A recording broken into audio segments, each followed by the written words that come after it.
Hello everyone and welcome back to the video. So today we have a lot of cool information to go through.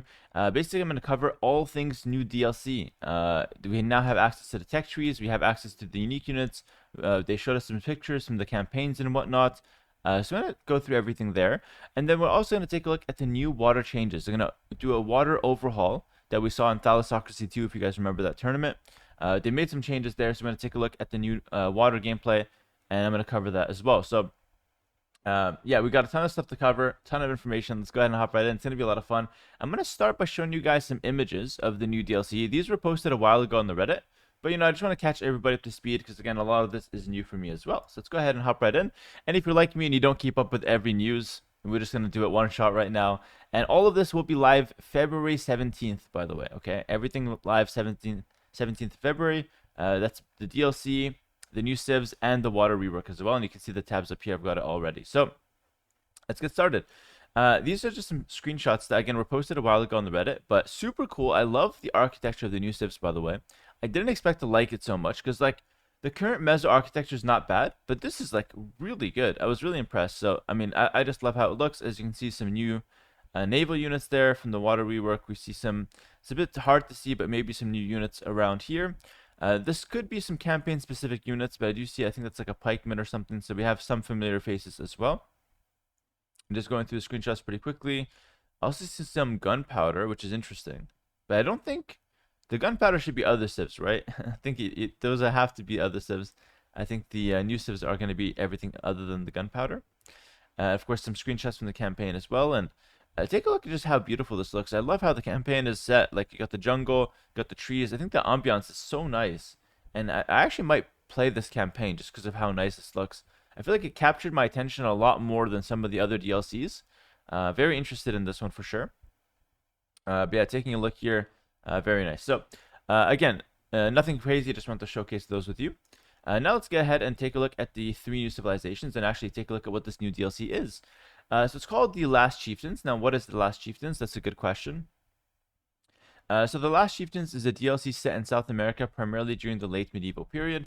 Masters of adaptation to the terrain and continuously changing circumstances, the Mapuche, Muisca, and Tupi offer Age of Empires 2 players the game's core unit roster, along with several unique and region-specific assets representing emblematic features of each indigenous people. Veterans and newcomers alike will enjoy approachable, powerful, and immersive new civilizations. Pretty cool. This explains some stuff with the campaigns. Let's take a look at the 3 new civs. So the first off is the Mapuche. Sorry, the Mapuche. The Mapuche. So they say, throw off the yoke of foreign oppression through unconventional cavalry and counter unit tactics. The Mapuche units, unique units are the Kana, okay, a melee cavalry that deals increased damage to injured targets, and the Bolas Rider, a ranged cavalryman whose projectiles slow down enemy units.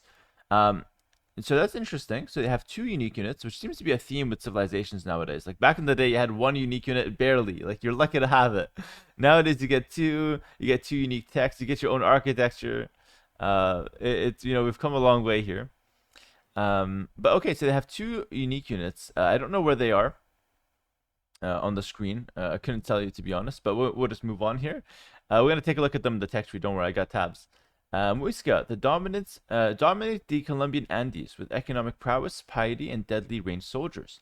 The Muisca unique units are the Guecha warrior, a javelineer whose death heals nearby Guecha warriors, and the Temple Guard, a heavy infantry that attacks faster the longer it remains in combat. Whoa. These are 2 unique units with 2 new abilities. So we're adding abilities to Age of Empires like crazy, by the way. Which... listen, I'm not going to get into it in this video. I'm just going to present the information in this video. I'm going to make a whole other video about my thoughts on, like, adding so many new units and abilities. I'll talk about that in another video. But for now, I'm just going to present the information, and feel free to start off the conversation in the comments. But so another 2 unique units for the Muisca.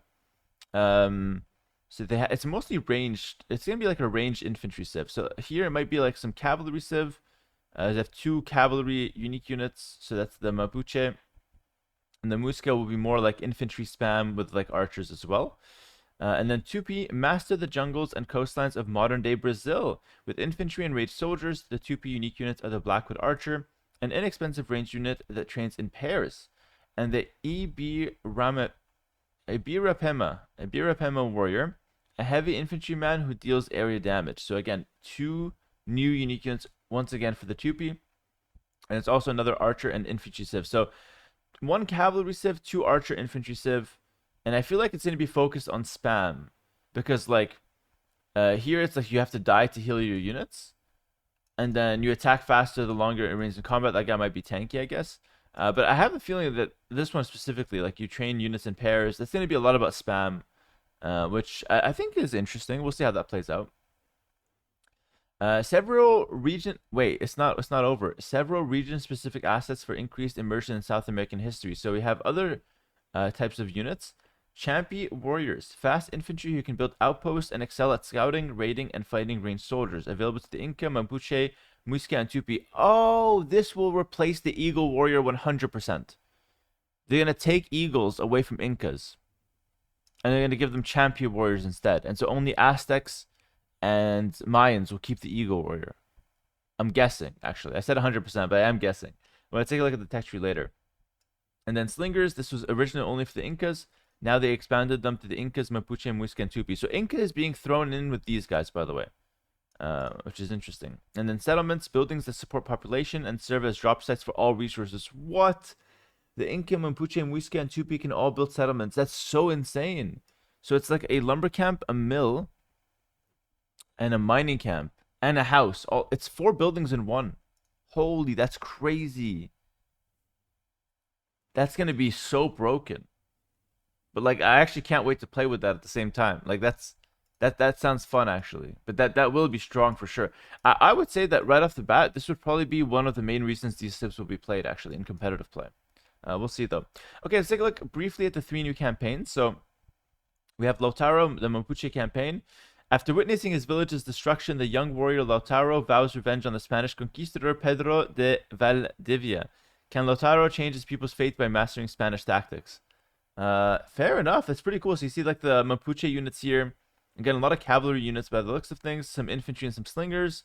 Also, it's a lot of slingers for just like 6 champions, my friend. I don't know. That guy does not look like he's gonna win that fight.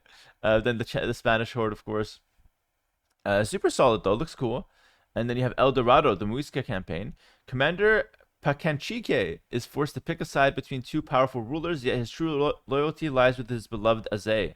Can Pacanchique protect her while surviving Muisca infighting and European incursions? God, that sounds messy. It's like a love story, infighting, Europeans coming to take the lands. My goodness. All right. But wait, hold on. Just, isn't this like, don't like every indigenous tribe lose to the European conquests? So like, we're like defying history in these campaigns. That's going to be challenging. Okay, and the last one, Arariboa, something like that.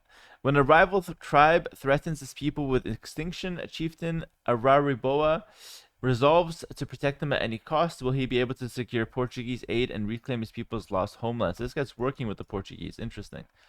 Cool. So, yeah, all 3 civilizations will be available in ranked play. This is not a Chronicles DLC. This is a ranked DLC, guys. And yeah, that's pretty much it. You can pre-order if you want, but I don't work for Microsoft, so I'm not going to sell that. Buy my Patreon instead, guys. Or my mouse pads that my brother made. Link to merch store and Patreon below. Okay, enough of that. You know, that's just a joke, obviously. But seriously, the links are below. Anyways, moving on. I'm going to share the tech trees now. So that's those were like the new DLCs. Sorry, the new Civ, the new DLC. Take a look at the campaigns. Let's take a look at their tech trees now. So 1 cavalry Civ, 2 archer infantry civs. The Mapuche is the cavalry civ. So we're going to start with this tech tree. It's going to be a weird link, by the way, here. This is why I'm clicking them so your computer doesn't get any viruses. Holy shit, this is impossible to navigate. We're going to start on this side. So they have the bonuses as well. Is this the Muisca? Can I start with the Mapuche, actually? Hold on. That's the Tupi. Let's start with the Mapuche because that's going to be the cavalry civ. Okay, so I got all 3 opened up now. So Mapuche. It's a cavalry and counter unit civilization. Okay, I'm just going to say Byzantines should be definitely called a counter unit civilization from now on. If Mapuche is going to be counted as that. So, first bonus, foragers drop off plus 20% food. And by the way, there's going to be a lot of information here. Don't feel pressure to memorize it. This is just a sneak peek so you guys can get excited. And I'll give you my thoughts for each civilization and whether I think it's going to be good or not at the end of each civilization, basically. So, again, no memorization. Just this is just for like early information purposes. So foragers drop off plus 20% food. That's just strictly better than Frank's bonus. Frank's bonus is they gather 15% faster. This is they drop off 20% food. Now the difference here is that the drop off 20% food means they don't eat through it as fast. They just get more of it. So this is strictly better than the Frank's bonus. In my opinion, if you want these two bonuses to coexist, this one should be 15% and the Frank's one should be 20%, if anything. It doesn't make sense to have this one be a higher number and better than the Frank's bonus, which, yeah, this just doesn't make any sense. So the Frank's villages will eat through the berries faster, but only 15%. These guys get 20% more food. So they gather the resources 20% faster, essentially, because they're giving you 20% more resources. And the berries last longer now, which is crazy. It's ridiculous. Already starting off strong for the Mapuches. Settlements can train spearman line and skirmishers. Oh my goodness. The settlements that are already 4 buildings in one are now a barracks and a range. So they're now 6 buildings in one. Infantry, so you can send 4 vills forward, make a tower, make 1 settlement on the opponent's stone, then start making spearmen and skirms from that settlement. The civ is completely broken already, by the way. Two bonuses in. Infantry, slingers, and skirmishers plus 5, 10, 15 HP in feudal, castle, and pure age. All infantry? So they're gonna have 75 HP halbs? And they have halbs. Oh my goodness. Yo, this is completely ridiculous. So like scrims in early game will be just as good as Vietnamese, 1 HP less. In castle age, scrims will be better than Vietnamese. These will have better skirmishes than Vietnamese in castle age. Okay. Fair enough. The infantry will be just as good as Vikings in early game as well. Whoa, this is extremely strong. The spearmen will be the best in the game, basically. Alright, fair enough. Mounted units generate plus 3 gold when defeating military units. That does not matter too much. That's an okay bonus. I think the cool part about this is that if you're going scouts and you're rushing, you could get like, 15 gold after killing 5 units. And then maybe that helps you get to bloodlines. But like, realistically, I don't think this is that big of a deal. This could help mostly in late game trash war. Actually, this will probably be a late game bonus more than an early game bonus. Because like, in late game, I can see this like really adding up if you're just fighting trash versus trash. But in early game, you need a lot of plus 3 gold to afford anything meaningful. So I don't think it's going to be too much of an early game thing. Enemy castles are revealed on the map. Oh, that's fun. That's not broken. That's just fun. That's like a cute bonus. I like that. I think that's pretty cool. So honestly, these last 2 bonuses are nothing special. But yeah, the Civ gets 5 bonuses, which is crazy. The first 3 bonuses are all really good, though. Like, really, really good. Unique units. Kana, it's the cavalry, and Bolus Rider, the mounted archer. So we'll take a look at both in just a second. I don't think we'll get more information, actually, on them yet, unfortunately. Unique tech. So the Malin. The Castle Age unique tech, the Silver Crown. Bolus Riders, Slingers, and Skirmishers deal pass-through damage. Wow. That's crazy good on first glance, guys. Pass-through damage is basically like a scorpion, how the projectile goes through units. Now, this is strong on the scorpion, but this is extremely strong on something like the Svan Towers for the Georgians. If you guys know about those, you know how strong it is. Now, I don't know how strong it's going to be on slingers and skirmishers. I imagine it's going to be strength similar to the Chakram Thrower, though. Chakram Thrower does like little damage, but like hits everyone. I think the skirmisher and slinger will, and maybe the Bolus Rider will feel somewhat similar. But pass-through damage is almost always good. So this will be good for sure. Maybe broken, maybe overpowered, maybe just good. But it's not going to be bad. There's no way this is bad. So starting off strong here. And then Butal, Mapu, Team, Castle, Unique Units, and Bolus Riders cost minus 15%. Oh, that's interesting. So, okay, and getting a nice discount on your unit, that's pretty good. So it's probably going to be like an important tech for that reason. If you're going to go heavy on this unit, fair enough. But then also Team, Castle, Unique Units. So this affects your entire team, which is really interesting. So that could be some nice synergy. I like that bonus. So it's going to be some nice synergy in late game. It's probably not going to be that strong, though. This is probably the weakest bonus that they have out of everything. Just because it's an Imperial Age and it costs something. I don't know what it costs, but it costs something. And your opponent or your teammates need to be going for their Castle Unique Unit, specifically. Which is not going to happen that often. But, I mean, it could have some nice synergy. Like, for example, this with a Persians player, the Persian can get really cheap elephants in late game. Like, for example. Or not really cheap, only 15% cheaper. But there's some, some overlap there, some synergy that could come through.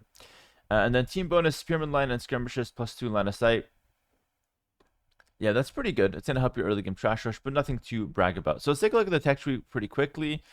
I was so right. The Champion Scouts replaced the Eagle. Actually, no, we have to see the Incas, which we don't have access to. But I think it replaces the Eagle, guys. So archery range... Sorry, it's a bit hard to like navigate this.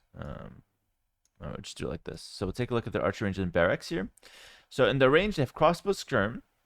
No arbalest, though. And no thumb ring. So again, it's going to be mostly focused on skirmishers and slingers. Your power unit, I guess, is the bolus rider, which is a cavalry unique unit, but you don't get Parthian tactics. So it might be like some cheap spammable cavalry unit. I'm not sure, though. You don't get access to the militia line. What? Oh, I guess the Champy is going to replace the militia, not the Eagle Warrior. So I was not right. Incas might still keep the Eagle Warrior. So the Champy replaced the militia line. So you have Champy Scout, which you can make in Dark Age. Then you have the Champy Runner, then the Warrior, then the Elite Warrior. That's going to be kind of like a scout unit, but can also fight, to my knowledge. So it would be weaker than Men-at-Arms, probably, but have more line of sight. Your Spearmen get extra HP, so they're always going to be solid. There's a new... Oh, no, that's the stable. Okay, you get nothing from the stable. Fair enough. Siege Workshop, you get Capram, Onager, Heavy Scorpion. No Heavy Siege, of course. Fair enough. Blacksmith, you're missing this, like all Mesocivs, and you're also missing Bracer. Ah! Okay, we're missing Bracer. So it's an early game spam civ, but your skirmishers in late game will not be anything close to Vietnamese power level because of that missing Bracer. Okay, so you're going to have tanky skirmishers in late game, but they're not going to be as good in ranged unit combat or against other skirms because of that missing Bracer. So your skirms will still be really good because you still have 15 HP more, which is like more than Imp Skirm. But missing Bracer will balance them out. Fair enough. Still, I think this civilization will be really good in Feudal Age and Castle Age from the bonuses that I'm seeing. I think the civilization will fall off in the Imperial Age, to be honest with you, depending on how good their Bolus Riders are. The new water units are here. They have the Catapult Galleons. Gallios or something. We'll read about that in the naval tech tree later. And of course, this is the new tech tree for the water stuff. So it's going to be like some technologies in the university as well. We'll take a look at those later. They have the elite cons or the Kona and the elite Kona. And then the monk tech tree, nothing special. Fair enough. Yeah, missing redemption, missing block printing. So yeah, pretty average or below average monks. And the settlement. Oh my goodness, look at the settlement. I don't know how much it costs. You can make everything from the settlement, guys. Holy. And I guess the settlement is instead of the lumber camps. They don't have anything of these buildings. You just make settlements. Guys, their economy will be broken for sure. This is such an early game civ, by the way. So my prediction is your early trash rush will actually be stronger than like the Byzantines. Okay. But listen, I don't want to spend too much time, so let's go over to the next civ, the Tupi. So that's the Mapuche guys. The Tupi, it's an archer and infantry civilization. You start with 25 plus 25 of each resource. Okay. So that's comparable to the Persian bonus, but I would say slightly worse because starting with extra 25 stone does not do anything. Not really. And starting with extra 25 gold doesn't do much. I mean, it helps you a little bit with like militia rushing, I guess. Okay, fair enough. I mean, that's a good bonus, but it's not as broken as it sounds initially because it is plus 100 resources, which is a lot, but it's nowhere near like plus 100 food of Lithuanians, which is way better. Villages and garrison and settlements, that's the straight up Khmer bonus, by the way, but for like settlements, which is even better. God, that's even better than Khmer. But I like that. It's a cool bonus, actually. Fallen units return 15% of their cost. Now, notice that they said fallen, so I think if you delete them, you don't get them. I think this is a fallen combat, not units that die. I think that's a wording thing that they did. So you can't delete your units to get extra cost back, which would be really strong because, like, imagine you feudal rush, and then you have like a lot of low HP units, and you just want to lose them right away, and your opponent is like fully walled, so you can't like get into his base. You just mass delete them, and then you get back some resources, and you go up to Castle Age. So you won't be able to do that. You have to fight. So there is counterplay to this, which is important to note. I believe. So if that's how it works. If you can delete them, then you have that loophole that I mentioned. Archery range and barracks upgrades cost minus 50% food.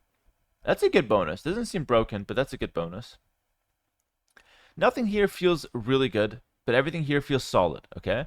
Probably their best bonus is the garrisoning and settlements. Unique unit, the Blackwood Archer, the Foot Archer, and the Ibira Pema Warrior, the infantry.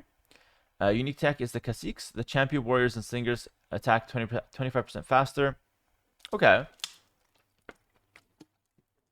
I mean, again, that depends on how strong these units actually are. And the Curare, Foot Archers and Fortifications deal poison damage. God knows what even poison damage is. I guess that's damage over time. I think that's really good, actually, because that's adding extra DPS to Foot Archers, which is really good. This Civ might actually miss Bracer as well. I'm not sure. But actually, no. I don't think they miss Bracer because their archer units is their power units. So, no, this Civ will have really good archers. Towers and castles provide plus 10 population space. That's really good for the tower, actually. Oh, that's really good for towers. That's not that good for castles because you already get 20 to 30 is not that big of a jump. But 0 to 10 is a really big jump for towers. Especially because you can just spam them up. So this will be maybe a tower rush civilization. Let's take a look at the tech tree. Not too impressive on the bonuses, though, to be honest with you.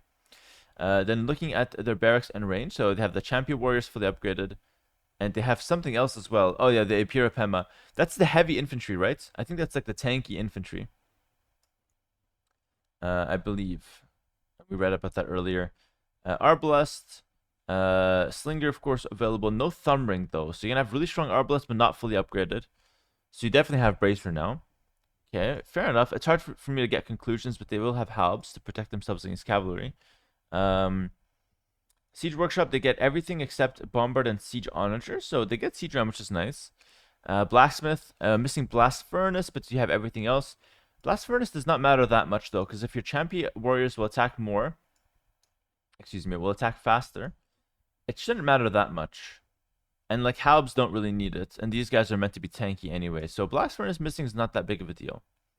Water, again, we're not going to take a big look at it, but you can pause if you want to see it, I guess, but it's not that interesting. University, same thing. We'll take a look at these in the water rework section. Blackwood Archer, so again, no Bomber Tower, by the way, it is worth mentioning, but you do get the stone walls. Did the other Civ get the stone walls? I don't even remember. Blackwood Archer, I don't know what it does, so we can just look at the picture for now. Monks.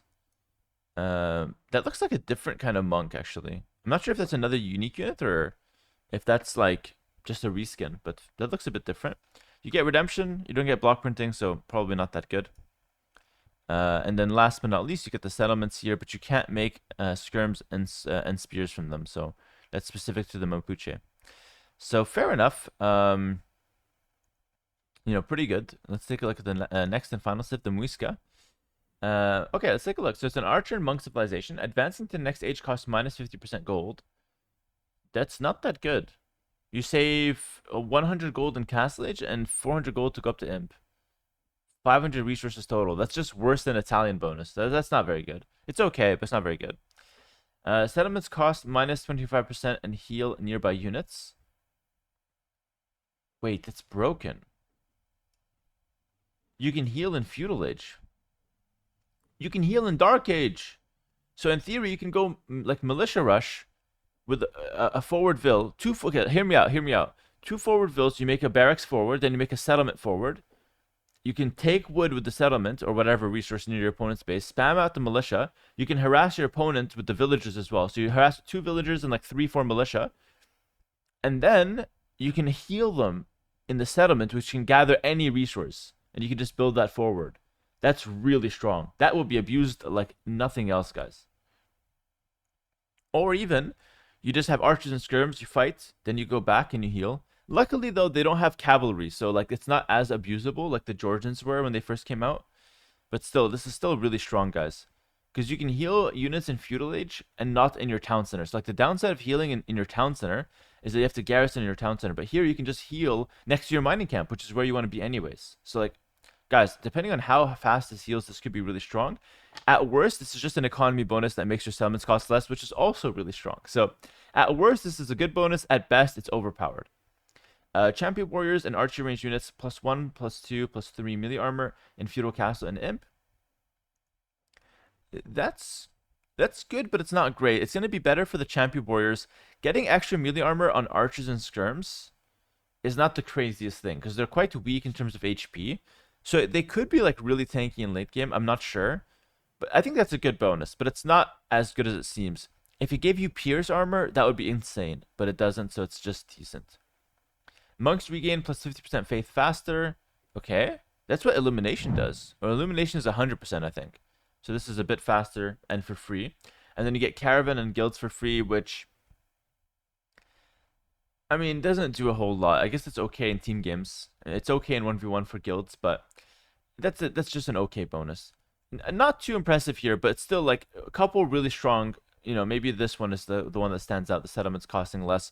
I think that's a really strong bonus. Unique units, and then of course the unique text. Herbalism, Archer Line, and Champion Warriors move 15% faster. That's very good. That's insanely strong. Having Arbalest that can move faster. I'm already thinking of like fast in place with this with the Civ, because we can up to the next stage faster. We have a good economy. We have extra armor on our archer units. I think Fastim can be broken with the Civ, actually. If you can get this tech as well. You make one castle, you get this tech. And then you go Fastim Arbalest. And then Knights can't kill you. Range units can't kill you. Because you have like the Fastim, you have the extra advantage with Bracer. And then Siege can't kill you because the guys can have Mangonels, so that doesn't work. So there's only options to defend with guard towers and castles. Or stone walls. And in that case, you can have a castle and you can just drop in some Siege, like some Trebuchets. So that seems really good, guys. And then Champion Warriors moving faster could be good depending on how good this unit is. Waraka Slingers plus 1 range train 25% faster. Will be really good if Slingers are good. If not, this tech will be vastly overlooked in my opinion. Because the Slingers don't benefit from the extra speed, so there's no like double bonus for Slingers. Team bonus natural gold sources last plus 15% longer. That's insane, actually, no? I mean, not insane, but that's really good. Like, you can combine that with Malians, for example, which have a really good gold bonus. You can combine that with Turks, really good gold bonus. So that's quite good, actually. And that could also apply to the red foxes, the new unique unit. The new unique animal. It's not a unique animal, the new animal that you can take on like arenas and stuff. So that's pretty interesting. That applies to the foxes, which is nice. Take a look at the tech tree. That seems like a really good bonus. Not broken or anything, but you know, good bonus. Archer range, so you get everything except cav archers, and they do get thumb ring, and no Parthian tactics, nothing down here. They get the Champion Warriors, and they get the Temple Guard, which is one of their unique units. Again, don't know what it does though. And no Arson, which is interesting because I don't know why, but fair enough. Siege Workshop, you get Siege Onager, which is nice. No Bombard Cannon, no Siege Ram. All right, pretty good. Blacksmith upgrades, you're missing Blast Furnace and Ring Arch Armor. That won't matter too much because you're going to be down on Pierce, but you're going to have good melee armor. So you have +2 melee armor compared to regular Arbalest and -2 Pierce armor compared to regular Arbalest when factoring the missing of this. It could be good, could be bad, depending on the situation, but the fact that you move faster is going to be pretty good. But I mean, I guess you're just weak to skirms, though. And missing Blast Furnace, yeah, that kind of makes you weak to skirms, guys. I'm not going to lie. I could see the Civ just hard dying to skirmishers. I guess you do get the Siege for it, though. You do get Siege Engineers as well, which is interesting. You do get Keep as well. You get the Stonewall, too. Fair enough. Okay, looking at their castle here, you get the Gacha Warrior, which we don't know anything about. Okay, here we go. Hold on. Oh, the Temple Guard is a monastery unit as well. So it's not just a barracks unit, it's also a monastery unit. Fair enough. So that's a unique unit. The monk before was not a new unique unit. That's just a new monk skin. But this is a new unique unit, the Temple Guard. You can make out of the barracks in the monastery. And I guess, I don't know what it does, but I guess this is a monk civ as well because they get illumination and their monks regenerate faith faster naturally from their civ bonus. And on top of that, they get full monk tech tree, which is really good. And you get settlements, which cost less, so that's also insane. And didn't you realize that all the civilizations get really good economy upgrades, by the way? Something I didn't really touch on, but they get really good economy upgrades. Very little of these missing. And then you also get caravan and coinage for free, which, caravan and guilds for free, which is not too bad. So if I had to rank these civs, I think the best one will probably be the Mapuche, because I think what I read there was absolutely broken. Second best would probably be Muisca, just because I feel like they had a few, like, the plays here feel a lot better. The Tupi probably the worst. But again, I'm really bad at, like, giving early balance or, like, early strength judgments, so take that with a grain of salt, and I don't know what their unique units do, so it's hard to judge 100%, but I think Mapuche will be the best out of the three if I had to make a prediction. With that out of the way, let's take a look finally. And I know this is a long video. Hopefully this has been entertaining so far. We have a new naval warfare in Age of Empires 2 Definitive Edition dropping very soon. So it's a naval warfare overhaul. Set sail for a new naval adventure in Age of Empires 2 Definitive Edition. Naval prowess was a cornerstone of empire building in the Middle Ages, from Viking raids to Italian trade and Portuguese exploration. Many civilizations leveraged the seas and rivers to establish their dominance. To do this history justice, the next update will bring expanded naval gameplay in Age of Empires 2, adding 4 new ships, new technologies, map elements, new animations, and more. And this will also be available February 17th. So 2 new ship lines. So the Hulk, the War Hulk, and the Carrack. We saw this in Thalassocracy, by the way. Hulks are fast ships whose crews hurl short-range grappling hooks in close combats. Hulk's high armor offers excellent resistance against fire ship attacks, but their close quarter focus makes them vulnerable to the missile attacks of longer-range ships like galleys. Hulks upgrade to War Hulks and then Carracks. These ships benefit from melee attack upgrades like forging, iron casting, and blast furnace at the blacksmith.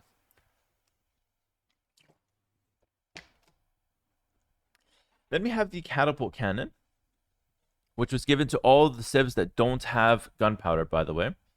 The catapult cannon is a long-range siege ship used by civilizations without access to cannon galleons, Romans, or Luchans. Yep. Several existing ships have also received new animations, including moving sails or oars. Cool. I think Spirit of the Law predicted this would happen when he made a video on it a while back, which is really cool. Nice little Easter egg. Shout out Spirit. New and updated technologies. So we have some new technologies at the dock. So to complement the new additions, the upgrade system for mainline warships was also revised. The new medium warships and heavy warship technologies now upgrade galleys, fire ships, and hulks. However, auxiliary vessels such as demolition ships, cannon galleons, and unique ships still use separate upgrades. Fishing, that's a big change, by the way. I did touch upon this a while back when I talked about the water rework, so this is not all new information, by the way. But this is big information for, if you might not be familiar with it. They're basically taking the demo ship out of the triangle and putting it aside as like a separate unit, which is quite meta impactful there. Fishing lines is now a feudal age precursor to gill nets and increases fishing capacity, fishing ship carry capacity. So it's fishing lines, then you can get gill nets and castle age. 4 new technologies are available to the university, offering players more options to strengthen their warships. Carvel hull and clinker construction to increase ship movement speed. Siphons and incendiaries to bolster fire ships' explosive potential. Alongside these new technologies, careening, dry dock, and shipwright have been modified and are now available at the university. So basically, the university is very important to upgrade your ships now. Before, it was not important at all. All right? Besides ballistics. But now, it's ballistics and all these other technologies to directly impact the ships, okay? Very important, guys. They also upgraded the images. Very cool, actually. I like these better than the other ones. Naval economy and production. So fishing ships can now gather gold from whales in open seas. When threatened, they can garrison inside the docks for protection. Okay, that's cool. Okay, we had the oysters as like part of like shorefish gold, by the way. So oysters are a really cool resource that both fishing ships and villagers can gather. Those are like the shorefish gold. But now we have deep sea gold, which is whales. I love that. I think new resources that will be in water make it a lot more strategic. So now you can decide if you want food, if you want gold from either shorefish in the form of shorefish and oysters, or deep sea fish in the form of deep sea fish and whales. Okay, so you can take that. That's really cool. I love that. All right, I love that. Trade cogs can be configured to trade for gold, wood, or an equal amount of both. Very good change. I love it. It's gonna help with because water production in late game, you need wood for it. So does it make sense to only get gold? Getting both or only wood can be very strategic. So they're adding strategic elements to water gameplay that I absolutely love. Docks now use a single user interface page to produce all ships and research all technologies. Additionally, docks shoot arrows when garrisoned by fishing ships. So the garrisoning and shooting from fishing ships, a lot of people don't like that. In my opinion, it kind of promotes defensive play, but in the Thalassocracy tournament, which I won, by the way, side note, I have to mention it, I didn't feel like camping was all that good because the units, the ships were really strong, so camping with fishing ships didn't really do much. And the arrows it shoots are very weak, so that's whatever. This single page dock is so good for beginner players. That was probably the most needed change out of all of this, okay? We've reviewed your feedback after the Thalassocracy Cup tournament last year, which I won, by the way. and have made a number of changes to address several issues. In particular, Hulk damage has been reduced, demolition ship explosions are more deadly, and all warships sail a bit slower. Oh, that's good. The ships are moving so fast. It's like they're all on cocaine. A full change log will be available with the official patch notes coming mid-February. More content for me, baby. We'd like to thank everybody for their detailed feedback that has helped guide the balance for the new naval warfare, which we are excited to share with the entire community on February 17th. You're welcome. I made a video about that, so you're welcome. So general changes here. Oh shit, we got more. Damn, this is a long ass video. Ship statistics have been revamped to no longer rely on arcane calculations of different attack bonuses and armor bonuses, and have been greatly simplified. Okay. Ship combat now uses either pierce damage or melee damage. So fire ship, demo, and Hulk and cannon galleons do melee. The other ones do pierce. And a single case use of attack bonus on long range ship. Okay. Not all statistics changed are reflected here, as ship relationships between one another are kept broadly unchanged. So we'll take a brief look at this. New ship line, the Hulk, War Hulk, and the Carrack. It's a short-range ship, attacks with ropes and hooks. Counters, fire ship, weak against galleys. Benefits from melee attack upgrades, upgrade alongside fire ships and galleys. Demo ship, reduced damage to fit into a more situational role. Upgraded as a single line, no longer available to civilizations with a unique ship, so the Vikings, Portuguese, and the Caribbeans. What about the Dravidians? Or Dravidians, doesn't really count, maybe? I don't know. Fishing ships can now garrison the docks, queue fish traps, and toggle automatic fish is set on the fishing ships themselves, not on the dock. Wow, okay. Receives ship armor class, can gather gold from whales as a whaling ship. Okay. Trade cog now can select between 3 different options. We talked about that. The galley line receives long range ship armor class, so 60. Oh, so that's what it means. So this does bonus damage. Okay. Gains bonus damage against long range ship, so other galleys. Loses bonus damage against all other ships. Okay, so the galleys will be weak against everything in general, but they will be good against themselves. So they still do high damage to themselves, but they're not going to be as strong versus like Hulks and Fires. Okay, but they will be strong against Hulks because Hulks have no armor. You see how they're doing things? I think that sounds cool. It sounds promising. Fireline gains bonus damage against long-range ship. Curse that long-range ship. Like, everything bonus damage against it. Loses bonus against all other ships and damage type changed to melee. Okay. Cannon galleon and equivalents received long-range ship armor class, so this also counts as a long-range ship. Okay. Oyster Gatherer has been renamed to Pearler. Okay. Uses the forging animation instead of the mining to gather from oysters. Cool. Yeah, I like the oysters.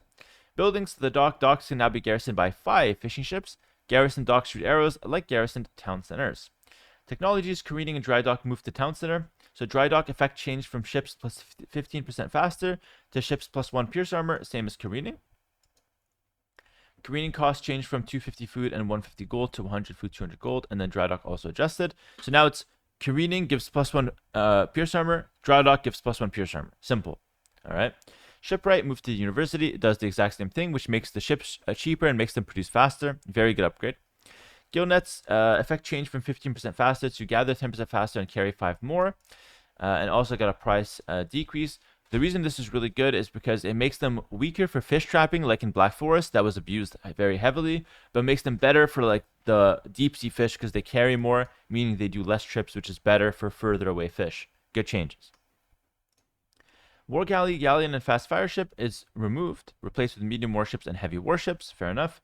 Heavy demolition ship cost has been adjusted and has been made a little bit more expensive, actually, which is interesting. New technologies, fishing lines available to dock, precursor to gill nets. We talked about that. Not going to go too much there. Okay, Carvel Hulk. These are like medium warships, heavy warships. We know about these. Carvel Hull and Clinker Construction, so they're available at the university. So in the 3rd age, ships move 10% faster. 4th age, they move another 10% faster. Very good upgrades, essential to pick up. Siphons and incendiaries available at the university. So first one gives fire ships an explosive charge attack. Very good at like dealing damage to opponent ships right away.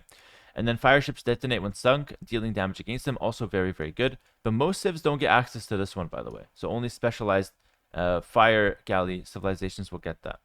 Demolition ship available to dock. Standalone upgrade to demolition rafts. Okay. So yeah, just now it's demo ship. From demo raft, you have to upgrade it to the ship, and then you upgrade it to heavy demo. Civilization specific changes. Vikings gain access to fire galley line, which is huge. They don't have that right now. but they lose access to the demolition ship line, which does not matter as much. And the discount has been adjusted to 15, 15, 20 to 10, 15, 20. Very good change. Oh, wow. 15, 15, 20 was so ugly. This is way better. Japanese fishing ship bonus change from plus 100% HP plus 2 Pierce Armor to just extra HP. And Portuguese lose access to demolition raft line. Ship HP bonus change from 10% to 10, 15, 20. Okay. So it scales. Carrack unique technology removed. New technology, circumnavigation. Sets the entire map to explored. Ships train 33% faster. Wow, that's cool. Okay, shouldn't be too strong, but that's cool. Could help for like team games, I think, actually. But it's gonna be a unique technology in Imp, so not that crazy, but should be cool. Gajara's fishing ships can now garrison to docks bonus. 2 docks can garrison plus 5 fishing ships. So that's so lazy. In my opinion, it should have been like docks can garrison. Okay, actually, this is only good if you can garrison 10 fishing ships, they shoot more arrows. If that's the case, then it's good. Italians, university, and dock technologies discount changed from 33% to 25%. And then careening and dry dock cheaper and available 1 age earlier. So careening and dry and that's been changed to careening and dry dock for free, which is really good for the Wu. So Italians got nerfed a little bit. Wu got a huge buff. And Aztecs, humans, Incas, and Mayans gain access to the catapult galleon, excuse me. No cannons here. Oh man, tongue twister into the end. I'm just reading the same things over and over again. But guys, I hope you enjoyed the video. We talked about everything. 40-minute video. This is way longer than I thought it'd be, but I covered absolutely everything, so you don't have to watch any other videos on the topic. And I gave you guys some pro insights. I will be making another video follow-up talking about, you know, a few things that I think are getting a little out of hand for Age of Empires. But for now, a lot of new stuff, a lot of it very cool. We're going to make a ton of content when it comes out. February 17th, that's the date. Pre-order if you want. Thanks for watching, guys. Like, comment, subscribe if you guys are enjoying the video. And I'll see you guys in the next one. Take care and peace.